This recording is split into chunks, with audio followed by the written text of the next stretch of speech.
Good luck. Merhaba arkadaşlar, hepiniz IEFT Talks webinarlarına hoş geldiniz. Bugün bilgisayar bilimleri denilince ilk akla gelen üniversite olan Manchester Metropolitan University bizlerle olacak. Isabella, Kate ve Katie'den dinliyor olacağız sunumları. Lütfen sorularınızı questions kısmından sormayı unutmayın. Yes, Isabella, the stage is yours now. Hello, everyone. Welcome to today's webinar. I will start with sharing my screen so I can introduce today's speakers. I look after prospective applicants from Turkey. So I'm here for you if you've got any questions. And today we've got two members of our Department of Science Engineering with us. We've got Keith and Katie, who will introduce the subject of cybersecurity for you. So let me just share my screen so I can give you an overview of what we're going to be talking about today. Okie doke. So again, welcome. Today we'll talk about cybersecurity. So today's speakers, we've got Keith Miller. Keith, do you want to give a little hello to everyone? Hello, everyone. My name is Keith Miller. I'm Head of Strategic Partnerships in the Department of Computing and Mathematics at Manchester Metropolitan University. I've got a background in knowledge transfer and innovation, getting our computer science research into technology firms. So that's my background. Thank you, Keith. And now over to Katie Paxton-Fear. Hi, everyone. My name is Katie. I am a lecturer in cybersecurity at MMU. My background is really both kind of data and security and looking at ways that we can make data work with security and make kind of data being for the good of society. If you already know who I am, you likely know me because I have a YouTube channel where I talk about cybersecurity topics and how to get into cybersecurity. But if you don't, you can have a very nice kind of bite-sized little piece of what teaching might be like at MMU. I am active in the security community. I found over 30 vulnerabilities in software that you use probably every day. And yeah, that's my background.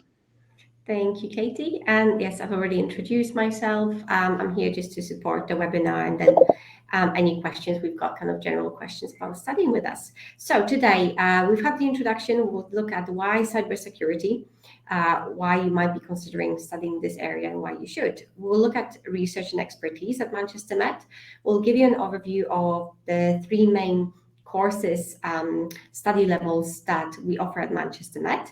We'll have some questions and answers on the topic, on the courses. Then we'll look at studying with us, which will cover entry requirements, fees, and scholarships. We'll have some Q&As again, and then, of course, we'll share our contact details with you. If at any point you would like to leave your contact details with us, send us a question, you can scan that QR code next to our logo, and that will take you to a form that then goes to my mailbox, so I will pick up any questions that you might have today. Okay, so now I will hand over to Keith and Katie. So why cybersecurity? Thanks, Isabella. Cybersecurity is really important to all our lives at the moment. We all use smartphones. We all buy things online. We have online banking. And in order to do that safely, we need cybersecurity. So it really does play an important part in our lives. So cybersecurity is how we as individuals and societies reduce the risk of a cyber attack. A cyber attack will be a form of attack from what we term a hostile actor. It could be an individual, it could be an organization, it could even be a state. And the actor would then try and gain unauthorized access to our devices and do something bad. Could be stop us working, could be steal money, could be to embarrass us. So cybersecurity then is what we do to protect those devices that we all use, the smartphones and computers, from theft, damage, or unauthorized access. I think increasingly we are so reliant on working online, working digitally. Cybersecurity is absolutely critical to us. It's a fundamental part of modern life. It's really important to ensure that cyber criminals don't get hold of our data, our accounts, our devices, and take control of them, steal money, or do anything that could harm us. So I think what we're seeing is increasingly all organizations having some need, some extensive need to have cybersecurity provision in their organizations. Just whilst you're thinking and perhaps listening to what we're saying today, perhaps you could put into the chat box, what percentage of businesses do you think have had a cyber breach or a serious attack in the UK? How many times have cyber criminals come along and attacked companies in the United Kingdom? What percentage do you think? So please put that into the chat if you've got an idea. And also, I've said that cybersecurity is really important to us all, but what do you think is the value of cybersecurity to the UK economy? You can give me the value that you think in Great British pounds or Turkish lira. How much do you think the value of cybersecurity is to the UK economy? I've seen some great thoughts in the chat already. Thank you very much for those. I'll leave you to think a little bit more, and we'll come back and tell you a little bit later. But again, if you look at the graphics on the screen, you can see there the sort of damage that's caused worldwide by cybersecurity crime. $16.4 billion per day across the world.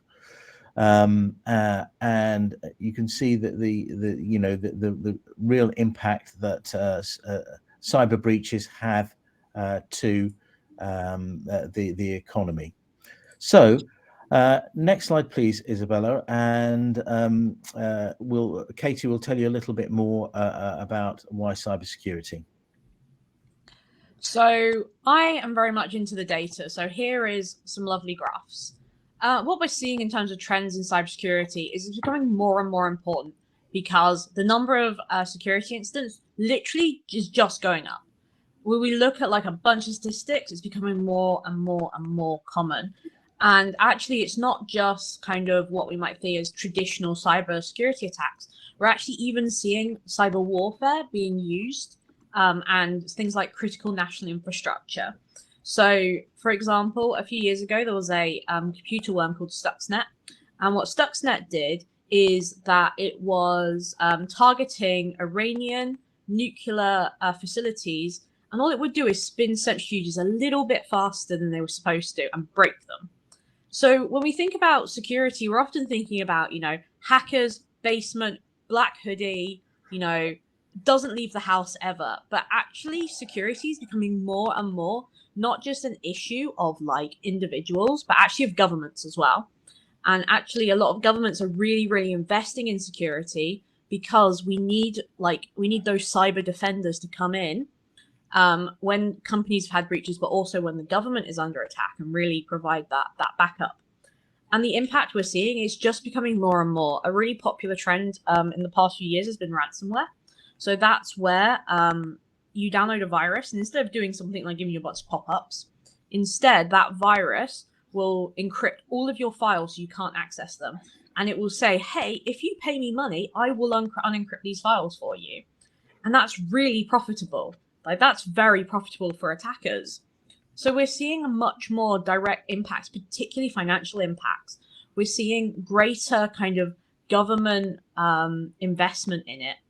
And really, the kind of takeaway from this is that cybersecurity is a good career to get into now because it's in demand. like fundamentally, we need more security people. We need more security people doing government, in industry. There's just not enough people in security at the moment. So you could be the next generation of people that come and help defend, like not just like a company, sorry, but maybe the country and maybe society as a whole. Next slide. So this is a map of cybersecurity domains. If anyone tells you that cybersecurity is just about hacking, they are lying to you, because security is huge. There are so many different jobs in cybersecurity, and actually they're not all technical jobs either. Jobs can like range from being more communication based to being more on the IT side, to being more the research side, to being like also being that kind of security expert, that domain expert in a company who makes it really easy to get security knowledge. So things like penetration testing, where you hack real companies and show them, hey, that's not great. To physical penetration testing, where you pick locks. You literally go in with a lockpick and pick locks, or go into an elevator and hack the elevator. As well as looking at even kind of more senior roles, we start to see kind of cyber strategy come into play. So we're thinking about CEOs who rely on you to give really good insights onto what attackers are coming, how they're attacking, what you can do next.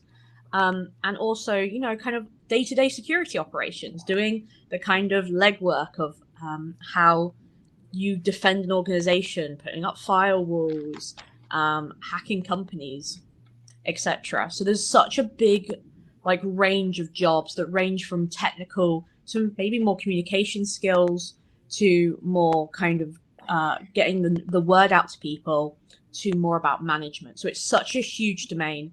You could find the perfect job in cybersecurity pretty easily, and you can work that around what actually interests you. Next slide.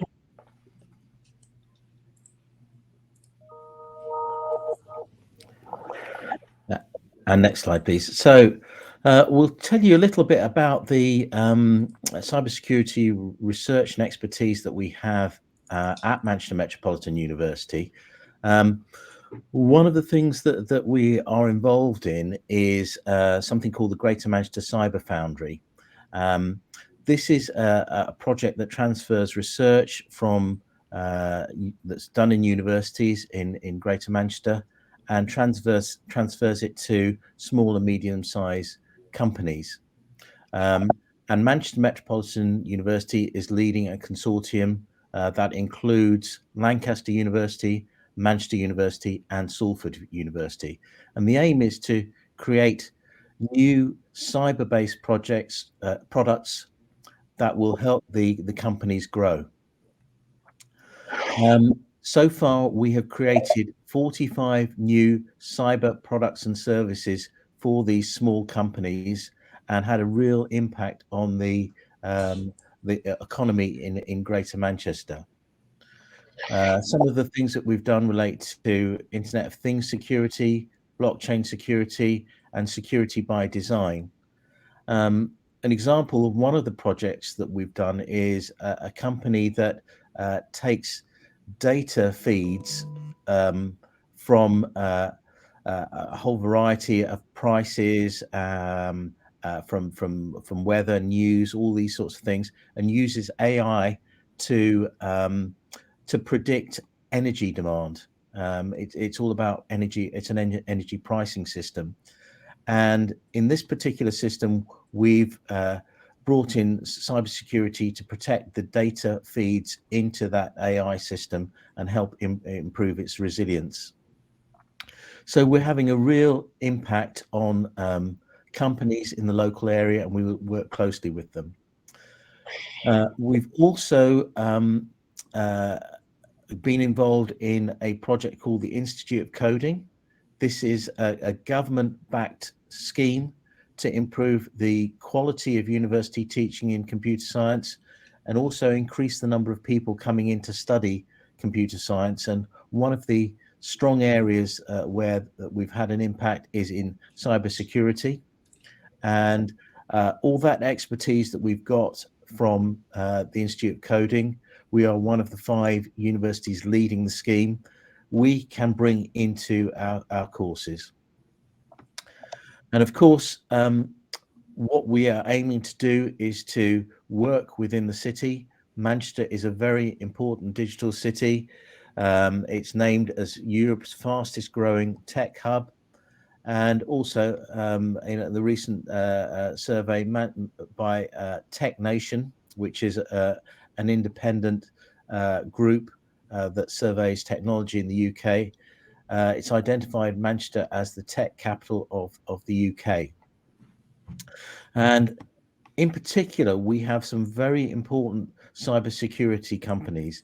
2 years ago, GCHQ, which is the intelligence agency for the UK, moved to Manchester. And in the last few weeks, it's been announced that the UK's National Cyber Force has moved into Lancashire, which is close by. So there are quite a large number of cybersecurity companies that have moved here as well. And it is seen as an important area of growth for the local economy. Next slide, please, Isabella. So I really wanted to highlight some of the connections that we have at the university to both international and national organizations. So we have links, and I've personally spoken at CISA. So that is the US's Cybersecurity and Infrastructure Security Agency that was founded in 2019. So that is basically the US's home of cybersecurity. And I've spoken at one of those events before. We already mentioned the Cyber Foundry, but we're not necessarily limited to just government. Actually, we have links with Portswigger, which is a company that makes one of the most widely used cybersecurity product that professionals use. We have links in the media as well. I've spoken numerous times with the BBC as kind of a cybersecurity expert, and I've also been profiled by the Wall Street Journal as well as the BBC News. We have links again with the National Cybersecurity Centre. I've spoken at Black Hat, and we have links with OWASP and the local tech community. We have a really strong research strength. Quite a lot of it is related to kind of the hot topics in cybersecurity, Internet of Things, particularly critical national infrastructure, looking at how we can use the blockchain to improve security, looking at zero threat models to defend insider threats, file signature detection in cloud systems, but then looking at how we have links both, within the university as well. We have a really strong AI focus. So we're also looking at security of machine learning systems. We've also got web security, which is a big kind of very employable area at the moment. So we really wanted to stress there that we're there, we're on the community, we're talking to employers, we're not sitting there teaching you something that's not going to be useful when you graduate. We really wanted to make sure that what we're talking about is stuff that matters and that will help you get a job. And certainly we have really strong connections throughout Manchester, but throughout the rest of the UK and world within our staff that really make that possible. Next slide. So I wanted to highlight some projects that some of my students have been working on.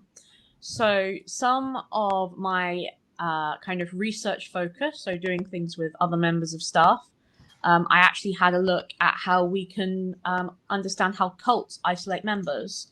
So in situations where somebody is being pressured by an organization, how they manage to isolate them and how they use language to do that. Also, how we can visualize security incident reports. So looking at how different people report a security incident and then thinking, okay, but how can we understand that at a large scale? Some of my MSc students, one of them created the lovely board game you can see on the right there. He created a board game to help non-technical members of staff and teach them about security. So his game was designed to be played by, people who wouldn't necessarily be computer nerds, people who consider themselves regular people. And his game was the idea of getting them to kind of understand the type of security incident and help them relate that back using a fantasy setting. Another one of my MSc students created a tool that can automatically test websites for security vulnerabilities. So looking at a bunch of different websites and saying, okay, but why? What's vulnerable? How is it vulnerable? My bachelor's project students are doing something very similar at the moment. So the scanner for web vulnerabilities, talking about how to create intentionally vulnerable computers to teach people how to hack. And one of my apprentice level students is actually looking at all the domains published, like all the websites bought over the past 24 hours, how many of those are phishing websites, and can we automatically identify phishing? So can we find out where something is a fake website that's just designed to trick people? But those are just some of the projects that my students have been working on at the moment. There are so many different projects though, and this is, I can't stress enough how much this is just a small part of the opportunities available at MMU, and the other members of staff will do completely different projects, but they all have that kind of industry cybersecurity focus, really making stuff that's useful. Next slide. So I thought I'd talk a bit about myself because it's quite easy to talk about yourself. So this is me. I am in kind of my research interest. I'm really interested in how we can look at machine learning and data and apply it to cybersecurity. So not just trying to say that we can use lots of data to make cybersecurity products better, but also how we can secure machine learning systems and AI systems that are currently being used. For example, Tesla's, like a few weeks ago, they had this vulnerability that meant every single time they passed a street light, the car would get confused and think it was the moon. Or every single time they saw the moon, they would think it was a street light. And one time someone was following something in a Tesla, like a truck or something, that had cones in it, like street cones that you use to block something off. And the car was very confused because as far as it was concerned, it was trying to maneuver around these cones that were literally just in front of it and just kept appearing. So often developers put out these systems and actually the security is kind of an afterthought. So quite a lot of my work focuses on that. And really, without trying to replace the human, instead of the computer coming in and being like, oh, I can do all this great stuff and I don't need you anymore. Really looking at how we can work together. But that's not all I do. I obviously do quite a lot in my free time. I've spoken with the media quite a lot. I do a lot of talks to both industry and at conferences. I'm well known in the kind of cybersecurity space. I make YouTube videos and you can go subscribe if you want to watch them. I have links to a lot of companies. I've HackerOne, BugCrowd Integrity. I've spoken at a lot of companies, Now Secure, Auth0, these kind of security companies. And I have real world impact. And I think that's really, really important for anyone coming to like a university to ask, but what is that going to teach me actually? Like, what does that actually mean for me? And it's a very good question. So my real world impact, I found real vulnerabilities. I've actually hacked the US Department of Defense and they paid me for it. I didn't do it illegally. And I found real vulnerabilities there. And I've also been involved in hacking Verizon and Uber and a bunch of other stuff that I can't talk about because it's under many legal agreements. But it's not just about making these theoretical attacks, it's making these real security attacks. Next slide.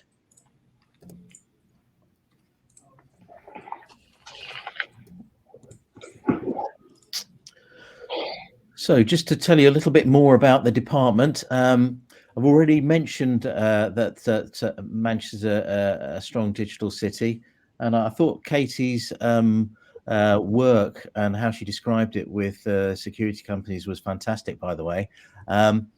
But as a department, we have very strong links with industry. One of the largest digital cities in the UK.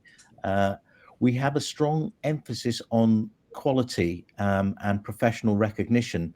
So our cybersecurity courses are recognized by the Chartered Institute of Information Security, CompTIA, and also the British Computer Society as well. And I think all of these things make the course is really very strong and help with the employment of our graduates. We have a very strong focus on employability, getting our students into jobs. One of the things we do is to have live projects. So these are projects that are sponsored by local companies. So there is a real user, a real sponsor for your work. And in teams, you will work to solve that problem, maybe produce a cybersecurity product or a report on vulnerabilities, those sorts of things that companies require, maybe a security audit. And by doing that, you get a lot of real world experience that will help you get a job. And I think, as Katie was saying, that we're very keen that when you study with us, you get a real feel for what it's like to be in a proper live working environment, as well as, of course, exposure to research as well. On our courses, both our undergraduate course and postgraduate course, there is an opportunity for a year work placement where you would be working on a cybersecurity project. Those are optional placements, but they are available to you should you apply and be successful.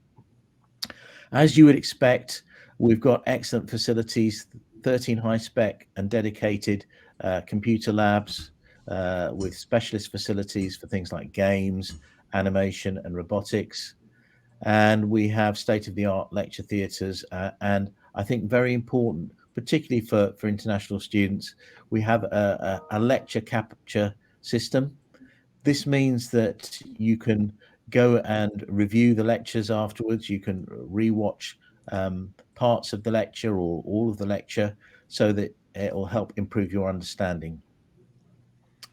And we are also keen that you can come along and into drop-in labs. So these are supported. You can just turn up and ask for help.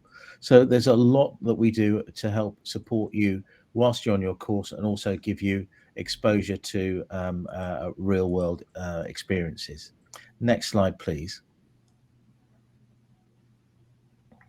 So to talk briefly about the bachelor's in cybersecurity. So the bachelor's in cybersecurity is the kind of beginner, kind of the entry for cybersecurity at MMU.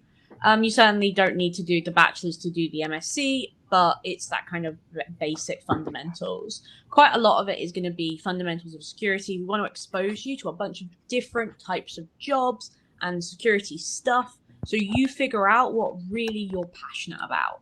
We really want to make sure that you come in and you go, I have no idea what I want to do as a job, but I think I want to do security, to I want to go be in forensics, I want to do ethical hacking, I want to be incident response. So it's really about finding what sparks joy for you. Especially in cybersecurity as kind of the bachelor's, you'll do a lot of everything. And importantly, you'll do a lot of regular computer science topics. You won't just be limited to working in cybersecurity. You can go and kind of move potentially into something like programming, or being a security expert who works with the application security team, being a kind of go-between between like programming and security. So it's not just you can only work in cybersecurity. It's actually a really broad course that shows you a bunch of stuff about security, a bunch of fundamentals of computer science, and merges them together. So some of the stuff we cover: security fundamentals, forensic fundamentals, ethical hacking, security auditing, a bunch of different courses. Oh, instant response as well. Next slide.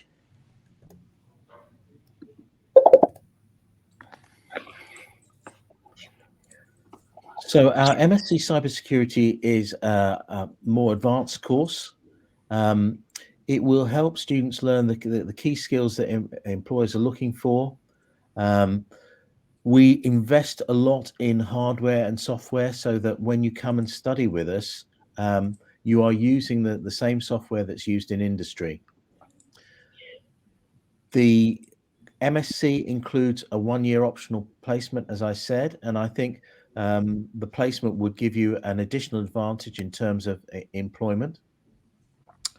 But with the MSc course, you have got the opportunity to study advanced topics, introductions to computer forensics and security. So looking at how we can get evidence of breaches and take them to law enforcement for prosecution. Advanced network security, looking at how networks can be protected, in particular from breaches. We know that it's a very significant trend that companies can or cyber criminals attack networks, particularly with the growth in things like 5G networks. It's new. There are more potential areas that cyber criminals can exploit. So I think that topic is really important. Cryptography and encryption, looking at ciphers, how you create them, how you can build better codes and ciphers, looking at encryption algorithms, which ones are effective and efficient.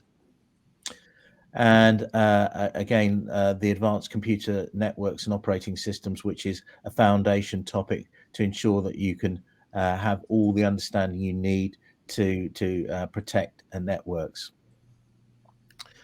I think the important aspect, though, of the MSc is that you do a dissertation, and you'll be working with one of our cyber security researchers on projects, and I think Katie's already described some really good projects. And I think with that, I'll move on. We can move on to the next slide. Apologies, Keith. I think the slides are just automatically jumping way too quickly. But it's okay. Now on to employability.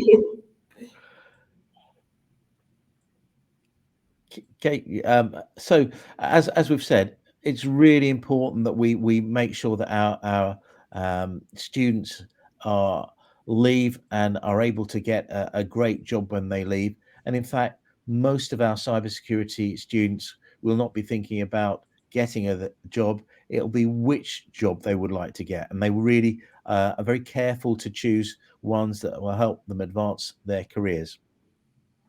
To help with employability, we have a 1-year placement. It's 44 weeks. You are paid. You are not. We will never put any of our students on unpaid placements.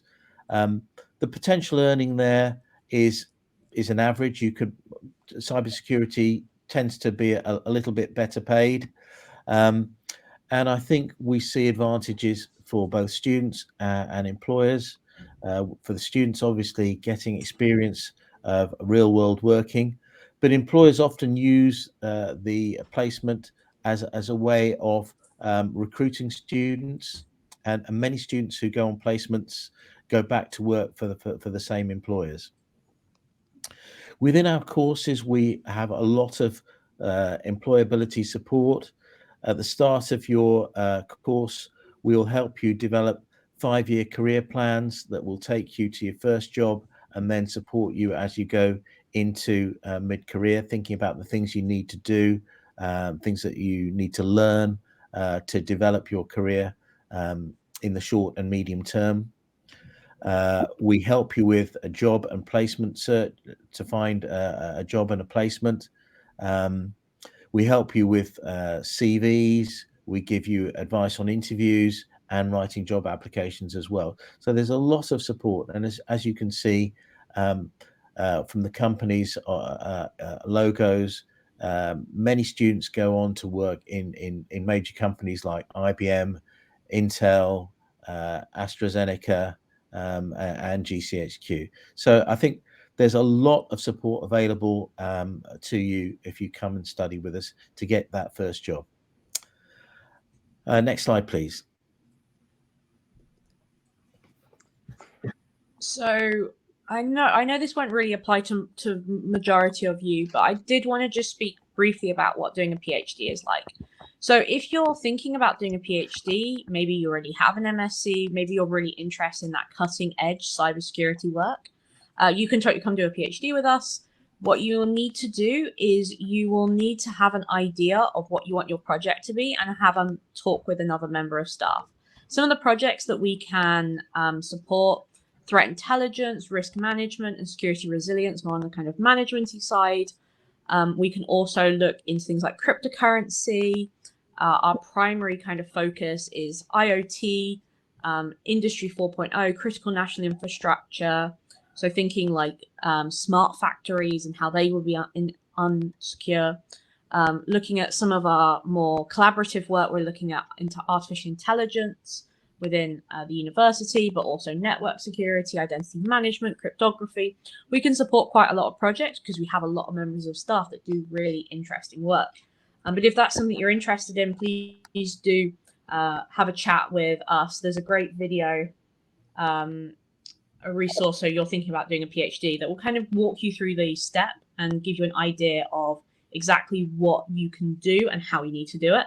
But the first step is really to have a chat with an academic at the university and say, I'm interested in doing a PhD. What now? And we can talk you through the process. But I did just want to quickly call that out. Next slide. Okay, so does anyone have any questions? Let me just stop sharing my screen for a second so that we can go back to the chat box and to the questions box. Keith and Katie, do you maybe want to pick up on the question you asked about the percentage of kind of businesses being hacked and the value? Yeah, so 40% of UK companies have had a serious cyber attack or have been breached, and that's a figure that is really high. As Katie said, the number of attacks is increasing, and about a fifth of those breaches will result in a real cost to the companies, either in terms of stopping them performing their duties, or a financial cost. So it's critical that we have a large number of cybersecurity specialists working in companies, and I think that's why the sector has grown so much. As I've said, the value of cybersecurity to the UK economy is 8.9 million GB pounds. That's 150 billion Turkish lira. So this is a really important area to be in. And I think, as well as that value, and Katie mentioned it before, there's also the need, I think, to protect our national infrastructure so that we can lead our lives online safely. I just wanted to add something really quick to that.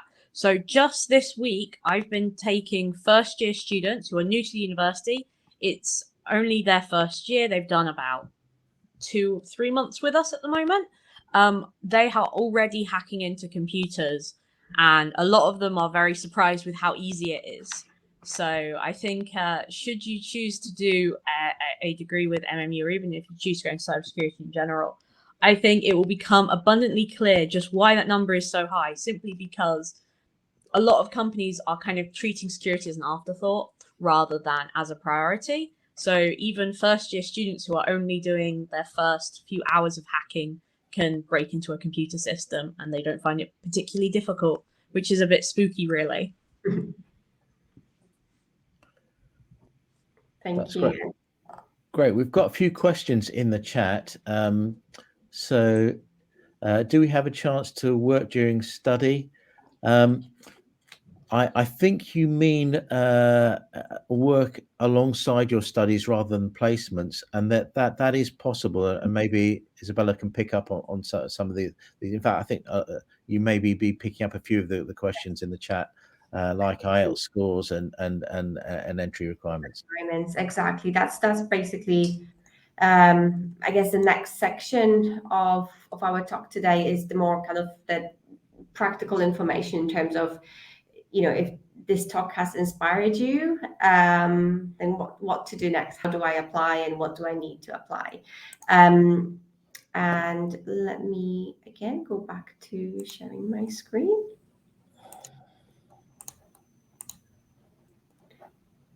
Okay. So in terms of just where the university is, of course, we talked about it being in Manchester. I just wanted to highlight that we're in the heart of the city. So we're really kind of where all the action is in terms of all the big businesses, but also in terms of student life and being close to kind of the main shopping centers, restaurants, kind of entertainment, gyms, sports facilities, and so forth. And the Faculty of Science Engineering is right in the heart of the campus and located by one of the busiest streets in Manchester called Oxford Road. And the university's got... Isabella, your screen isn't showing yet. Is it not showing? Let me just try again. Okay, can you let me know if we're back on? Yep, can see it now. Fantastic. Yes, so that's... I just mentioned kind of where the campus is. This is the campus that you can see now, and then highlighted there in yellow, we've got the Faculty of Science and Engineering. We're not going to go through kind of the history of the university, but I just wanted to let you know that Manchester Met actually started teaching in many of the subject areas kind of way back in the early 19th century. That actually includes the Manchester Mechanics Institute, which opened in 1824. And there's a lot as well to come in terms of the future, with a new science engineering building opening in, I believe, 2 years' time, 2023. So it's a fascinating history that the university's been through, and a lot of development, a lot of progress, and a lot of ambition. So a great university to be a part of as well. And we're going to go through the entry requirements. If you have anything that you would like to ask me specifically, just email me. My email address will be at the end there. For foundation programs, if you are required to study foundation, we require your lise with 3.0 out of 5 or 60%. For entry to the graduate program, so the BSc Cybersecurity will require you to have 3.5 or 65% in your lise. And as long as your school is on an approved list, which our admissions team create every year, then you'll be able to apply for a direct entry to a bachelor program. And if you're not sure if your school is on the list or not, just email me. I'll be happy to let you know. Also, if you've already started a degree in Turkey, maybe you're in your first year and you're thinking, actually, I'm interested to go to the UK and continue on, you can also start your degree with us as long as you've completed at least 1 year of a relevant degree in Turkey. In terms of master programs, the courses will require either a 2-1 UK class honours or a 2-2. And what that means is that it's a license diplomacy either with 2.8 or 2.6 if you've graduated from a university of a higher rank, or for courses with a lower requirement, it would be the licence diplomacy with 2.5 or 2.3 if you've again graduated from a high rank university. So to give you an example, if, for example, the course requires 2.2 and you graduated from Koç University, we would be happy to consider you as long as you have a 2.3 GPA.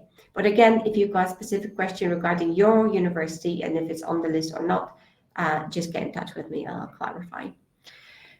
In terms of English and IELTS requirements, we've got quite standard IELTS requirements. For undergraduate, it's 6.0, and for postgraduate, 6.5, and no less than 5.5 in each of the different components of the IELTS exam. We also do accept different tests.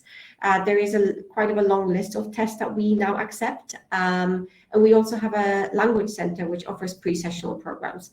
So if your English is not yet there where it needs to be in terms of applying to study in the UK, you can complete the pre-sessional course with us first, and then as long as you finish that course, you go straight onto your degree program. And most of our programs I think actually all of the ones that we talked about today, they have a September start. So the next time you can apply for a program will be September 2022. That's where majority of our courses begin. That's where the term begins. In terms of scholarships, for the undergraduate programs, it's £2,000 for every year of study. So if your program is 3 years, then it will be a combined £6,000 scholarship over the 3 years. And the postgraduate program, so the master programs, including the MSc Cybersecurity, offers £3,000 towards the tuition fees. For both of these scholarships, there's no additional application process. As long as you apply to the university and the university accepts you, you will be automatically granted these scholarships. So no additional application process required, but you first need to apply to the university to study a course with us.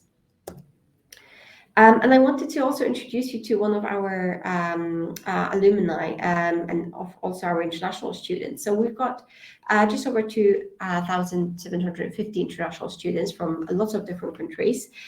We currently have 20 students from Turkey studying with us from foundation all the way to PhD. And one of them, Yusuf, unfortunately couldn't be with us today. He's at work. He is a cybersecurity engineer with the ministry, one of the ministries in Turkey. But he graduated last year, and I just wanted to share some of his thoughts with you, especially the one about the section about I'm inspired by my supervisor during master project. I think this section really kind of tells you where Manchester Met is in terms of supporting students and sharing that passion. So in addition to her encouragement, guidance and support during my master's project, she has been helping me to publish academic papers. And as well, why I love Manchester Met, I appreciated the organization as a whole since it made me feel valuable during my time at Manchester Met. And this is really a message to share with you that we really love our international students. We love all our students, but international students do bring something very unique to, I think, the way we teach and to their overall experience. You can connect with Yusuf if you would like to on LinkedIn. You can add him and chat if you wanted to, just to chat about his experience with us.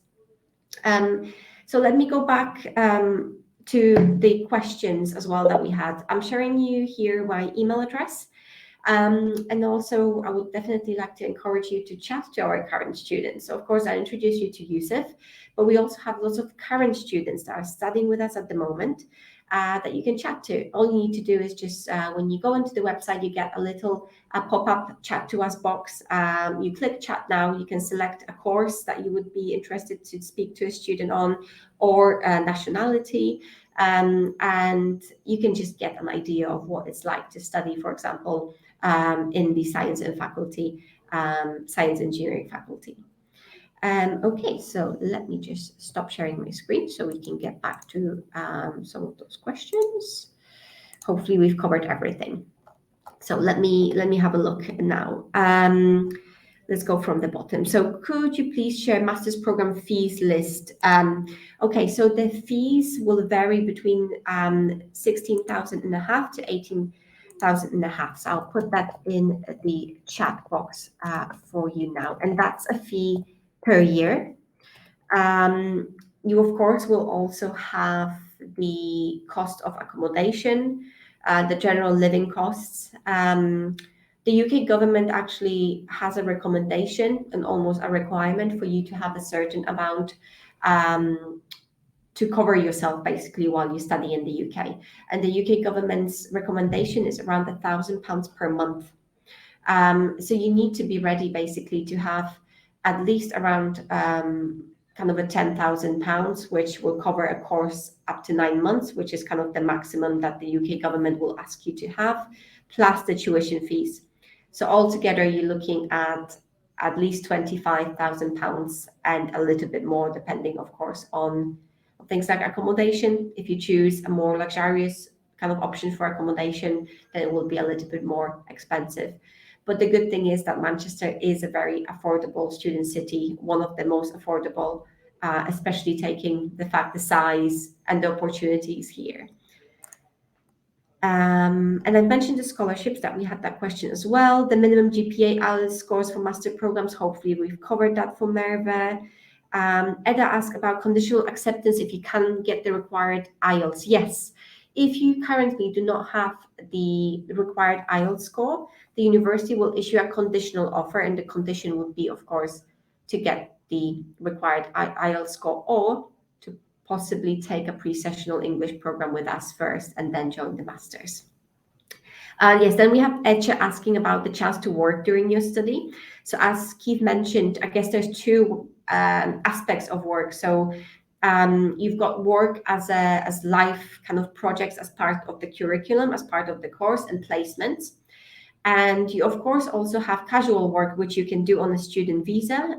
It's 20 hours per week that the student visa will allow you to work. And that's not including the kind of placements. If you take a placement, that's separate. So a one-year placement is allowed on your visa because it's part of the course. But if you're thinking about just the casual work, you can certainly do that. And again, it's just the only thing you need to be aware of is the 20 hours per week limit that you have on your visa. Are we able to work after graduation? Is there job placement help for graduates? In terms of the immigration status and visa, yes, you are allowed to switch a visa to a new route called the graduate visa, and that allows you to work in the UK for 2 years. And in terms of help that you get to secure graduate jobs, so we already talked about kind of the career services like the CV preparation, the interview kind of guidance, assessment center guidance. That's all available for you pretty much lifelong. So we don't have any limits. You can still access that engine that Keith mentioned. So we've got a fantastic database of all the jobs available, and some of them are exclusive to us, and you're able to access that. There's lots of employment fairs as well. Some of them are hosted online. Some of them now might be hosted face-to-face, where you can actually meet employers. So it's a fantastic opportunity to do that network. I don't know if there's anything, Keith or Katie, you would like to add in terms of that graduate job kind of aspect and helping students to get into that kind of first job.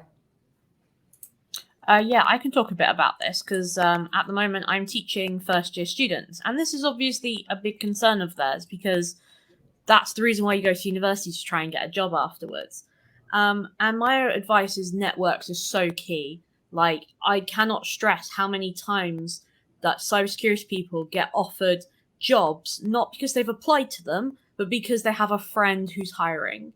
Especially in security, it's so much a who you know, who you chat to. And that's why it's actually really great to be in Manchester. There's so much tech here. And that sounds like I'm like advertising university. I'm not. I went to University of Manchester when I did my undergraduate degree. And Manchester is such a vibrant tech hotspot. Like, there's so many different tech companies around. But not only that, there's meetups. So some of the great things, there are hackathons nearby. Manchester is a really great location to travel if you have to.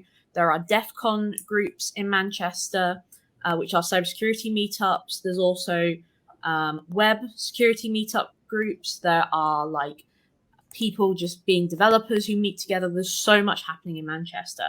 I literally think that you could probably go out every single night and go get free food from all these events just because there's so many of them.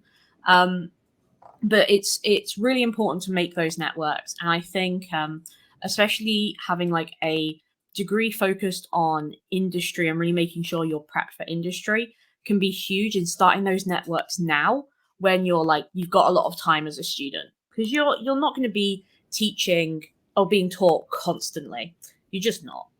But what you can do is take all that free time and put that energy into chatting with employers, to going to events, to chatting with your lecturers, going the extra mile in terms of really making those groups. And I've got in my DMs right now, I've got people asking me, do you know any junior security engineers who might be interested in coming to work in London?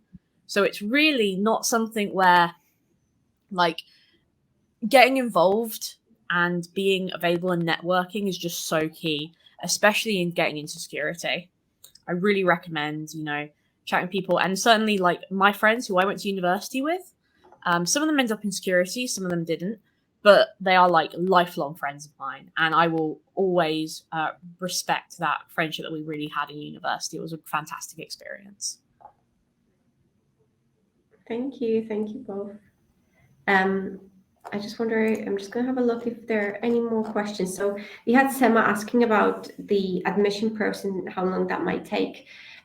Usually when we have all the documents that we need, so all the kind of your transcripts translated, your university diploma if you've already graduated, usually between 1 to 3 weeks.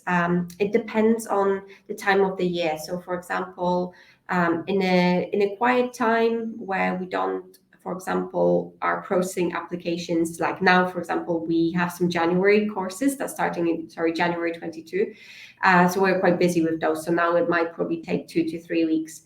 But if you, let's say, if you apply around February, March, or kind of through that summertime, I would expect it to be 1 week, as long as, of course, you send us everything that we need in kind of the right format. But we've got an international admissions team that specializes in international admissions, so they're very knowledgeable, and they've got myself as well. I can always advise on anything in terms of qualifications from Turkey.